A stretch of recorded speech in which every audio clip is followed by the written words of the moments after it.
কি আমাদের মাথায় বুদ্ধি নাই? আমাদের লেখাপড়া করি না আমরা? নাকি আমরা পার্ট অফ রেভলিউশন না? নাকি আমরা কিছু বুঝি না?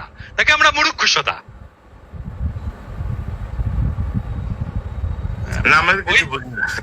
আমরা কিছু বুঝি না, মানে ওই যে একটা ইয়ে আছে না, মুখ খারাপ করতে হয় আর কি। সরি, মানে কনকের এখানে এসে মানে মুখ খারাপ করতে আমার খুব খারাপ লাগে, কিন্তু এটা দিস ইজ লাইফ। হ্যাঁ, দিস ইজ লাইফ। ওইটা ওই ছোটবেলায় আমাদের ইয়ে আমাদের মেডিকেল কলেজে আমাদের ডোমদের ইয়ে ছিল, যারা লাশ কাটতো আর কি, লাশ কাটতে আমাদের হেল্প করতো। হ্যাঁ, ডেড বডি তারা প্রিজার্ভ করতো, পোস্টমর্টেমেও তারা হেল্প করতো, আর ডেড বডি কাটতেও খুব এক্সপার্ট, ভেরি এক্সপার্ট তারা। তো ওই রকম পচা টচা লাশটা আসতো সারাক্ষণ, এর গন্ধ টন্ধ তো বিভৎস গন্ধ। তো ওরা সারাক্ষণ টাল হয়ে থাকতো, মাল খেয়ে টাল হয়ে থাকতো আর কি। হ্যাঁ, তো ওর একজনের, এবং তারা খুব দার্শনিক কথা বলতো মাঝে মাঝে।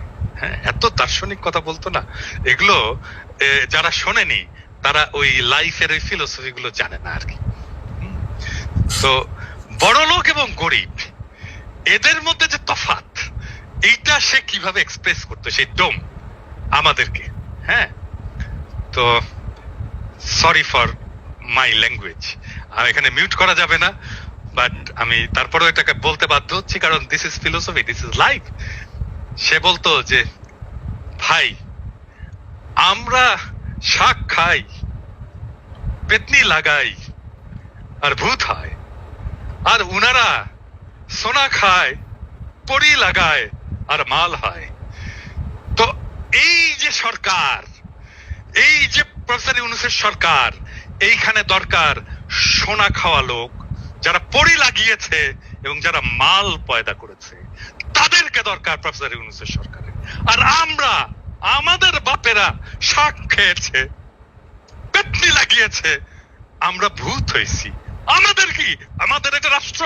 এটা আমাদের রাষ্ট্র না, এই রাষ্ট্র ওদেরকে, ওদের যারা সোনা খায়, পরি লাগায়, আর মাল হয়।